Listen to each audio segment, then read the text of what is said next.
What brought you to education as a profession? I loved children from the day one. There was something I wanted to do in education. Teaching was your first choice. It was my first choice and it is my last choice. It is the biggest myth. It is said that the students who are from Cambridge or IB, they cannot crack NEET or JEE. My two students are doing MBBS from Government College of Rajasthan. There are certain stereotypes that people have in mind about schools in cities which are not tier 1. What is the aspiration in Udaipur? You're sitting at Masters Union. What is your take on us as an institution? I think we need more institutions like Masters Union because we are not making our students skill ready. Yeah.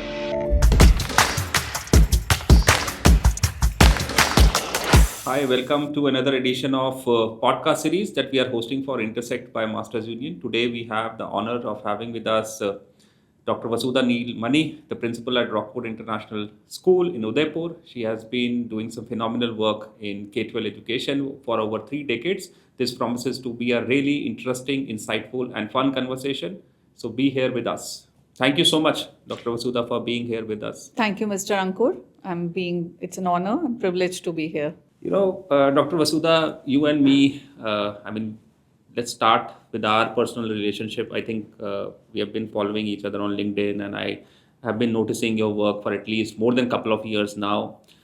We had the honor of hosting you at Intersect, the school leaders roundtable, where we met for the first time. And as I had felt when I used to read your post, that you are a deeply insightful person, a K-12 high school leader.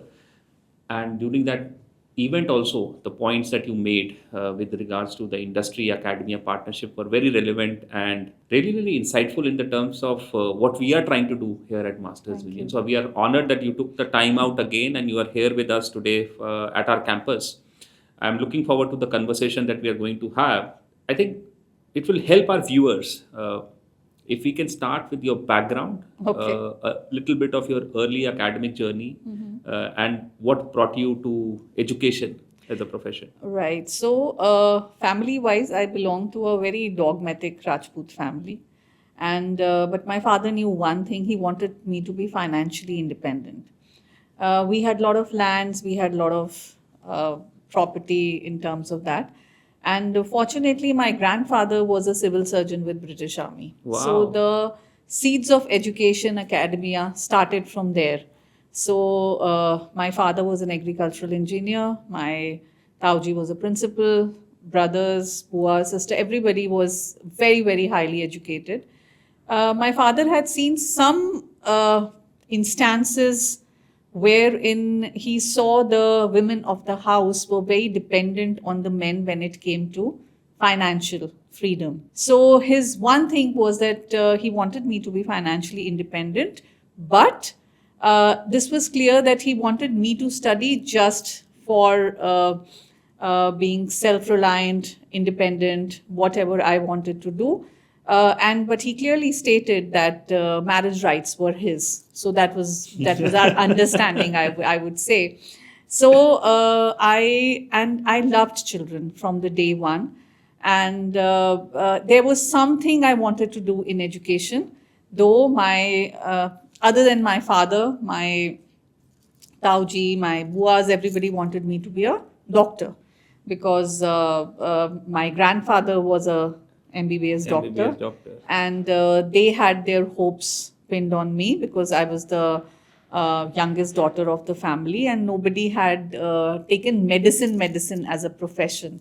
And I wanted to pursue humanities. So my father told me that give your 100% in whatever you want to do. I'm with you. I will not force you. Though my school principal, she came home and she had a interaction with my father that no, she should take science. And your only. home is where? Which city? So I was born and brought up in Delhi. Delhi only. And then, yes, I took humanities and So no medicine? No medicine. I was very clear. And my two maternal aunts were special educators. And they worked in the field of special education with hearing impaired children. And I told them, no, I don't want to do this. I would do something students who were special needs intellectually, or at that time, it was with special needs students, Down syndrome, autistic. So I started my career in 93 with being a special educator. Special educator. This was in 1993? 1993, yes. So teaching was your first choice. It was my first choice, and Wow. it is my last choice. I mean, I am into teaching profession, and I think I will be in teaching profession till I'm there. Wonderful, wonderful. So you started your career as a special educator, and this was with which institution? So you must have heard the name of Tamanna Special School. Yeah. So I was a volunteer there. I used to work with Tamanna. Oh, wow.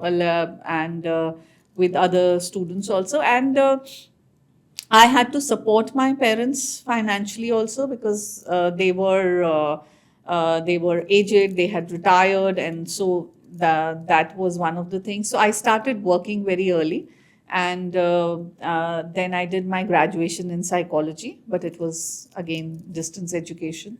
And after my graduation, I got married. And when I was just 21 when I got married, but fortunately I went into the family again of intellectuals.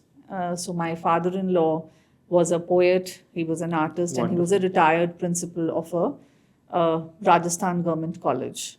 My both sister-in-laws again were PhD in education. Wonderful. So everybody was in that, and I remember I did my 2 post-graduations after my marriage, wherein my mother-in-law and father-in-law used to come and stay with us so that I could study. So my first conversation with my father-in-law was that, of course, with covered head and ghungat and everything, but the first conversation was that, you are the only one who's graduate in the family. So you have to focus on your education, and extending family and other obligations will fall later.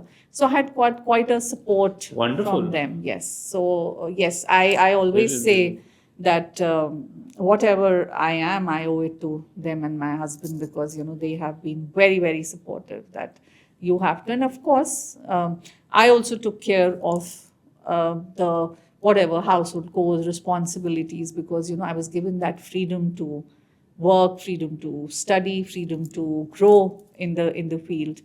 And yes, education was always my first choice. So happy to hear. I mean, you were blessed with 2 wonderful families. Oh yes, of course. And even though you have touched upon it, I mean, a little conservative in terms of, Yeah, but I think that's, I would not say conservative. I think we are culturally sound.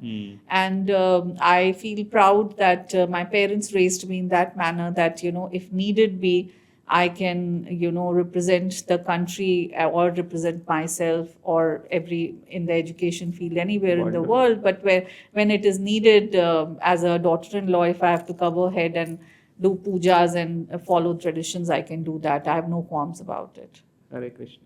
Very Yes. nice.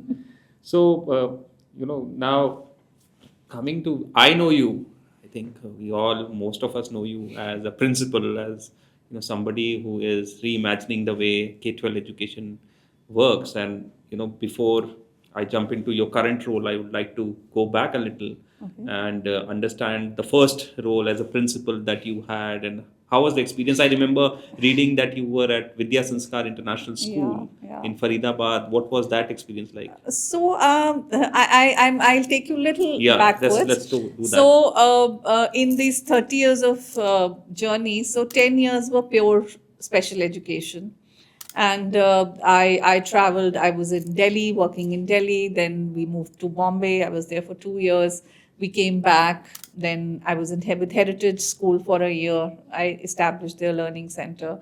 This was which school? Heritage School. Gurgaon. Okay. 2003. Yeah, just for a year I was there. Wonderful. From 2004 till 2010, I was with Pathways. And again, I think I have been blessed with very good mentors where, if they felt that some of the faculty, anybody had that passion and interest to do something or grow in the career, they supported.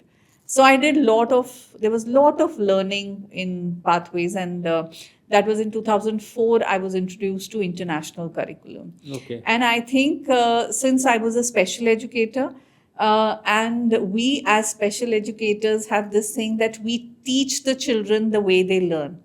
And that is the core philosophy of Cambridge and IB education, because it is a child-centric education. So it was very easy for me to adapt to that. And for me, learning continues. So I was in 2010, I clearly remember, my husband's office was moved to Noida, and it was very difficult for him to travel from Gurgaon to Noida. Absolutely. And there was Noida campus coming up of Pathways. Pathways. I spoke to Dr. Raidu, and he said, yes, we will transfer you, though personally he did not want me to go. But he said, fair enough. And I was the coordinator then, middle school's coordinator. And this school, Vidya Sanskar, was then owned by, there were two partners. One was Mr.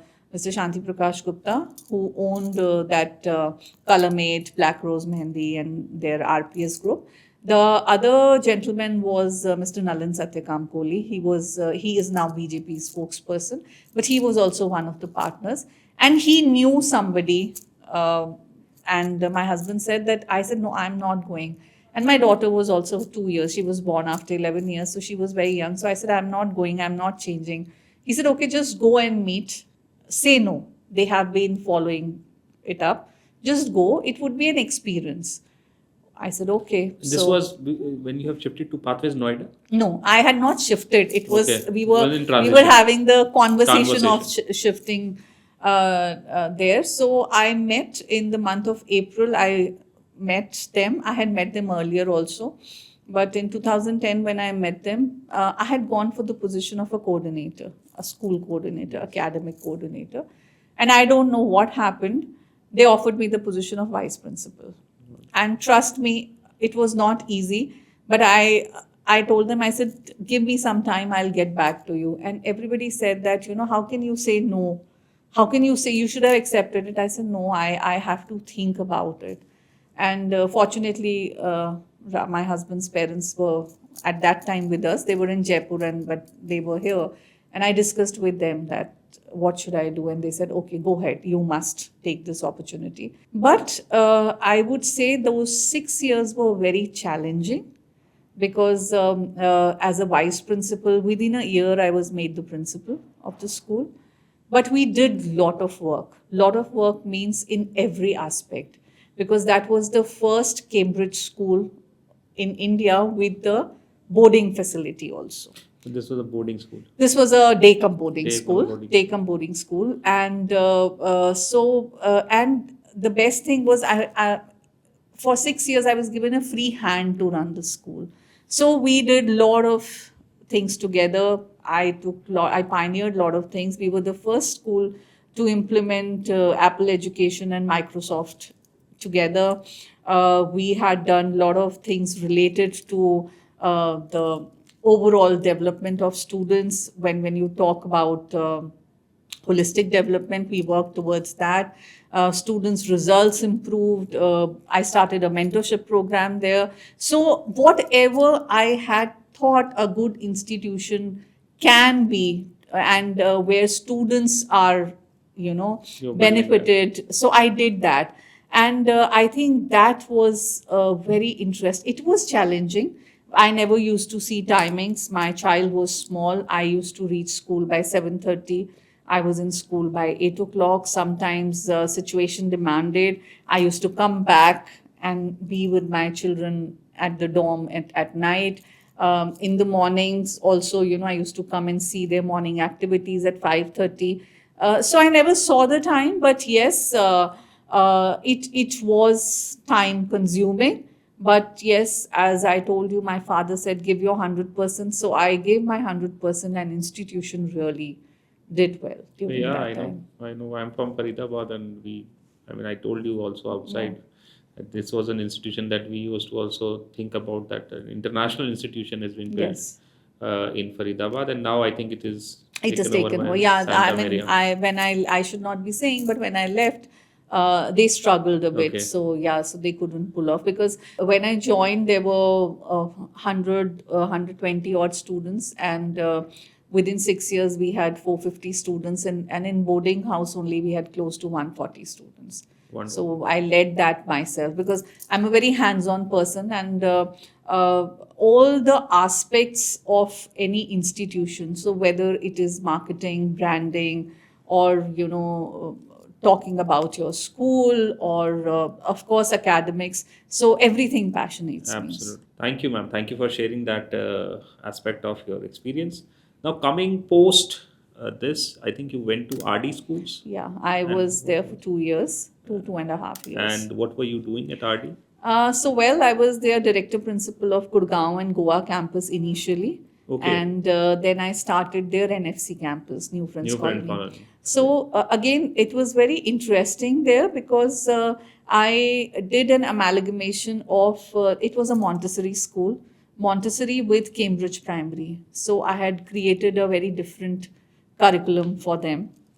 And then we actually tried to streamline, and we did that all the three schools had a identical curriculum, identical question papers. So we tried that. So I used to take care of those aspects also. So yes, it was interesting to work with them for 2.5 years. Yeah. And I think that led to Rockwood. That led to Rockwoods, yes. And Rockwood is an amazing success story. And Yeah, it is. You've been doing some amazing work, and that is where, I mean, I started noticing you and the work that you're doing. I mean, given my experience with Ashoka and OP Jindal and now in Masters Union over the last 15 year or so, I mean, that's where I really, because we used to get students from Rockwood and they were brilliant students, very smart, very nice. And, coming from Udaipur, I mean, generally, our institutions like us could travel to Delhi, Mumbai, Bangalore, I mean, all the legacy boarding schools. But here was one school that was,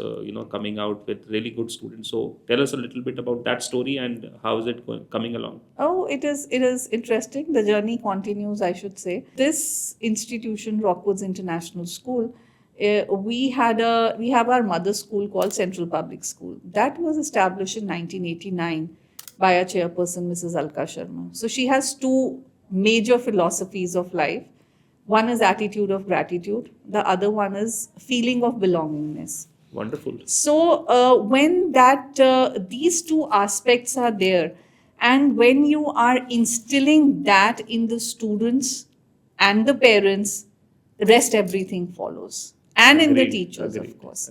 So there has never been, and fortunately, wherein we are seeing, it's quite sad, when parents create these big institutions and then they are for sale because children don't want to follow the footsteps.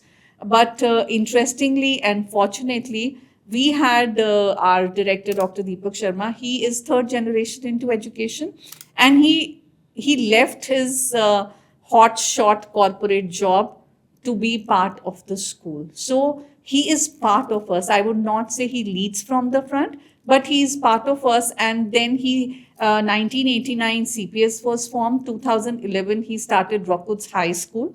That is a CBSE school with now more than 2,200 students. And then in 2016 Rockwoods International was born. So I joined them in 2018. So we have done amazing work. So what happens is it's a great team. I have a brilliant vice principal, Ms. Renu Rathore. And what happens is that we all work in the sync. We work in that synergy that if we are discussing something, so sir understands that if I'm saying something, so I'm saying something keeping 5 years ahead in mind. So then we have our own set of challenges, that being a tier 2 city. Yeah. But I think we have overcome those challenges because our students they are studying in Brown, Wonderful. Brown University of Amsterdam. One of them is there in US. So there are a lot of Michigan State University, and there are a lot of success stories. And in India also 2 of them, and it's very rare because it is a biggest myth. It is said that the students who are from Cambridge or IB, they cannot crack NEET or JEE. Yeah, that is what So my two students are doing MBBS from Government College of Rajasthan. So they cracked that, and without any coaching, we help them with that. So when I Amazing. strongly feel that when there is a synergy between the management, principal, teachers, and they are working together hand in hand, and I think you can get the results, because it percolates down, because they give us that freedom to work, and we give them that freedom and those training aspects to the students. So you mentioned it's a tier two city, and there are certain stereotypes that people have in mind about schools in cities which are not tier one.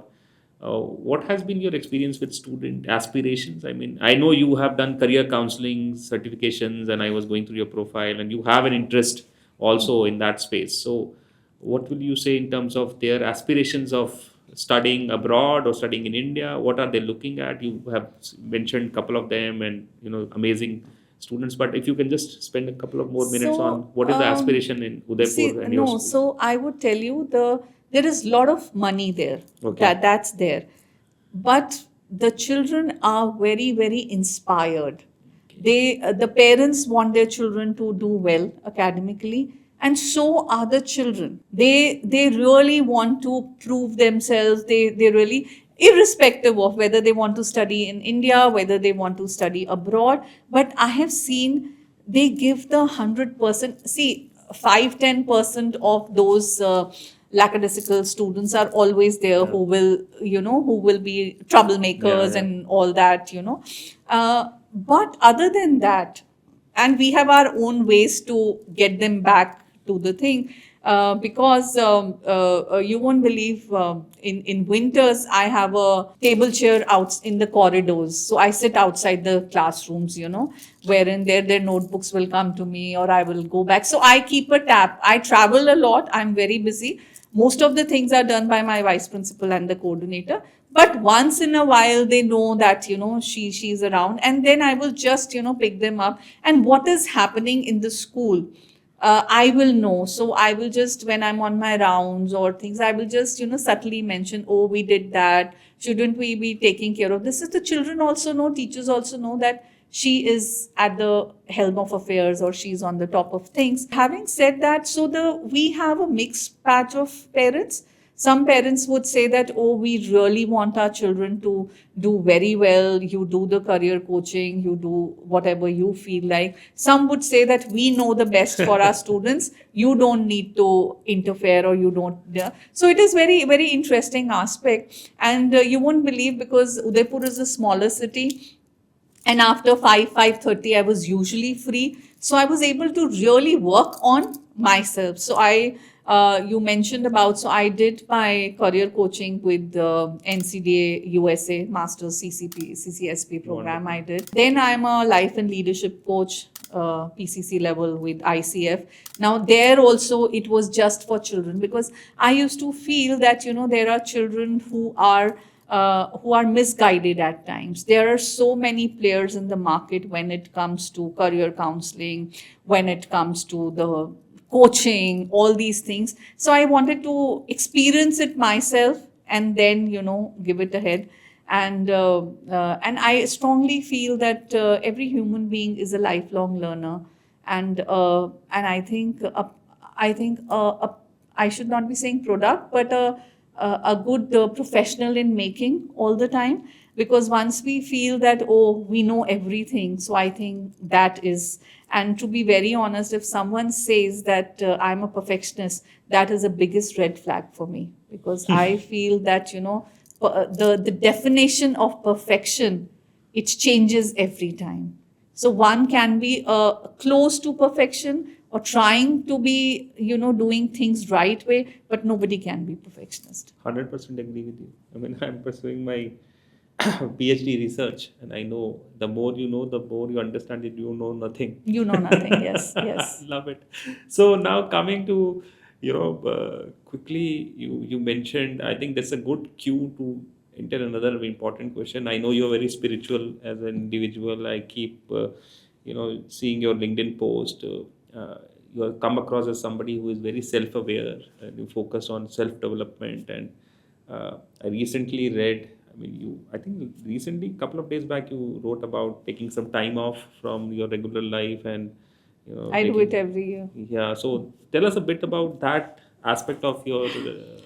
Okay, okay. So I start my day around 3:34, and those 3:34 in in the okay, early morning. Yeah, morning. yeah. Okay. So those 3 hours, I would say 3:30 to 6:30, wherein are dedicated to whether meditation, pranayam, yoga, sending healing, global healing, and all that. So that's my time, and I think I derive my strength out of that.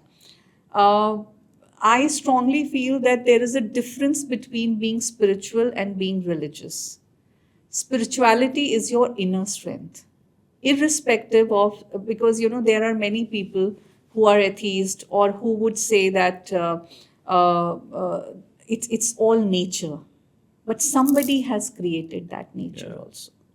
So for me, I derive that strength from maybe yes, I do my puja and everything. That's how you have been grown up. But the larger picture is that when you connect to the universe, when you connect to that energy, everything Energy is an space. energy Yeah. form. So you derive, and I strongly believe that uh, we are product of our thoughts and actions. It is like every year, and I used to do that. So every year I either go to Shirdi. Last year I was not able to go to Shirdi, so I went to Gurudev's ashram in Bangalore and Coimbatore. So those 4 5 days, and during this time, May time, that is I travel solo, and usually once in 2 3 months, one day I practice silence completely. I practice go into Mon.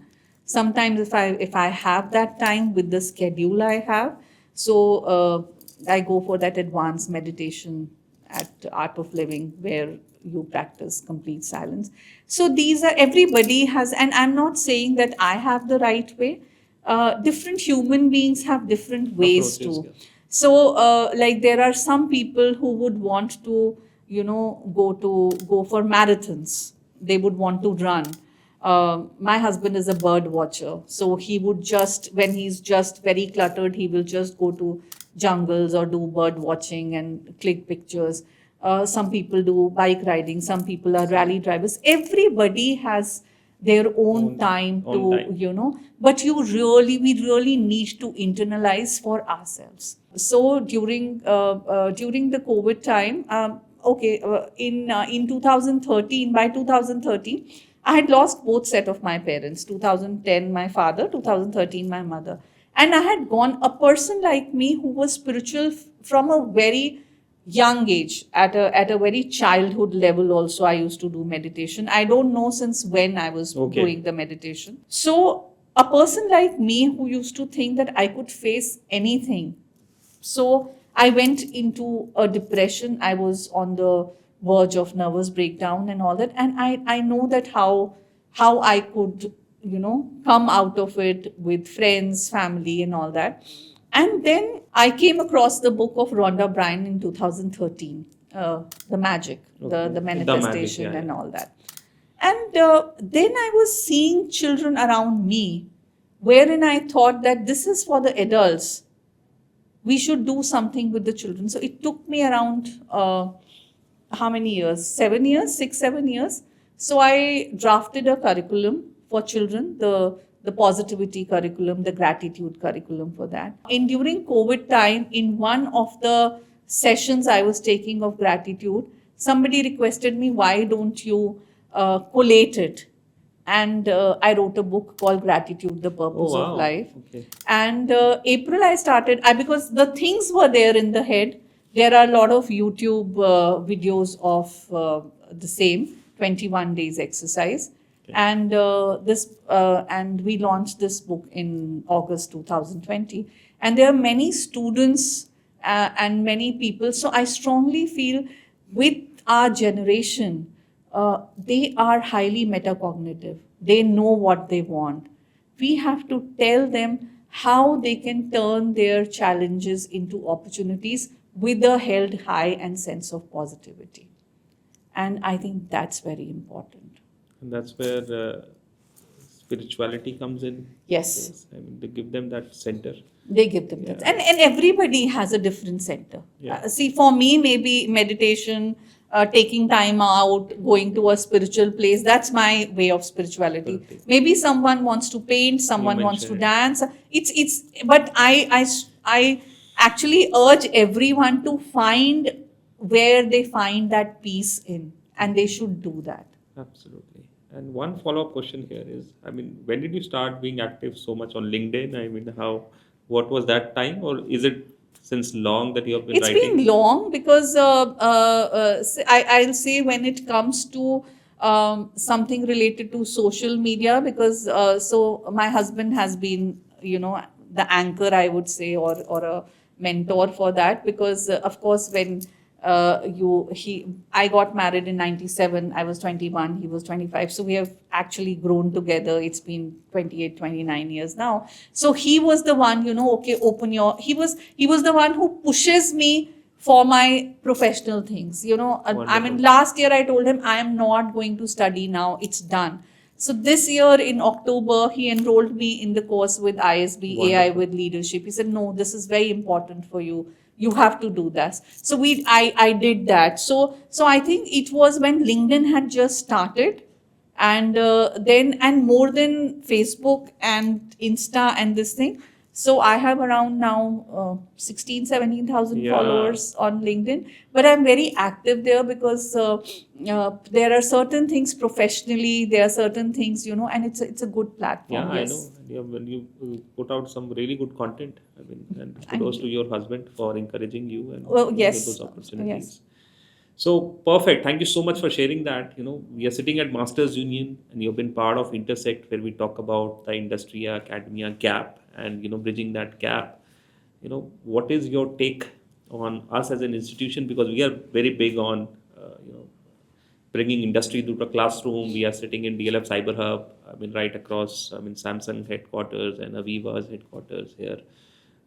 What is your take on us? I mean, how will you rate us? Of course, I would rate you very, very high because you are doing something that is very close to my heart. And this I did in 2013 or 14. I had developed a college bridge program for my children of grade 12 in Wonderful. 2013-14, because I used to feel that my children who were studying A levels or doing there, so they had no clue what's happening. So what I started doing was in their holiday, in their vacations or holidays time, especially those 10th, 11th, 12th, in Faridabad, I used to, my promoter, of course, was an industrialist. So he had many contacts. So I used to send my students for those internships that go and understand. Wow. And it was in 2013. 13. 2013. Wonderful. And we continued that at RD also. We continued that. It was in a bigger way over there. And we continued that with Rockwoods also. And Master, we have been associated with Masters Union, I think, since your inception days. Yeah, wonderful. So one of my students, Raghavi Ajmera, Swati had come to our campus with Pankajji and said that there was some competition, entrepreneurship Yeah, I challenge remember and that, all yeah. that. And wherein my student, this Raghavi Ajmera, she got the second prize of 3 lakh rupees. So, Wonderful. so she did pretty well. Then there was one of my students he's your student now. So I had to work with him very closely because all of a sudden at AS level, he came and told me, ma'am, I don't want to study further. I want to do a business. I said, no, you have to. So it was quite a challenge to, convince him to. And then he showed his interest in taking admission here, and I think he's doing pretty well. So yes, so I think we need more institutions like masters union, because we are not making our students skill ready. Yeah. There are, and it is a fact that, of course, we are sitting in 25, but 5 years from now, there will be many jobs, they would be obsolete Yeah. because of the AI and all that. So, children who are not taught, because thanks to the they are trying to do changes in the national curriculum. Also, they are doing a lot of, but still a long way to go. But when you talk about Cambridge, when you talk about IB, the way of their teaching is research based. The way of their, and plus, the institutes have a free hand wherein they can do some experiments related to whether those are internships. And so we have to, so when the children have this exposure, and all great regards to IIT, but we know that students, there were around 23 or 24 or 35% of students who didn't get a job after being from IIT. Yeah. Also, again, there is a gap Gap. between the K to 12 education and higher education. Last thing I would just mention that the students getting 10 CGPA, right? Yeah. We spoke about that at that time, the CCE pattern when was there. And in 2010, I worked on a white paper for somebody. And the research was that the schools got 186 days to implement that CCE. There was no proper training, that there were a lot of issues with the grade boundaries, and it was misinterpreted completely. So now what happened was that generation, their concepts were Yeah. not clear. They could not do well, and it could not be, it was not successful. It failed miserably. So when we are talking about this aspect, we have to keep in mind that we have to prepare the students for the workforce ahead.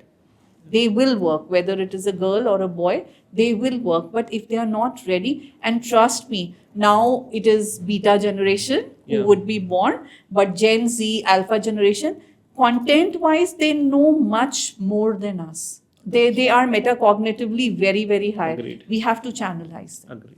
Agreed. Thank you so much, Dr. Thank you. Vasudha, for your time and sharing your journey with us. I mean, we wish you all the very best for the journey that lies ahead. I mean, India needs many more capable Thank leaders you. and educators like you. Pleasure having you here with us. Same here. Thank you. Thank you.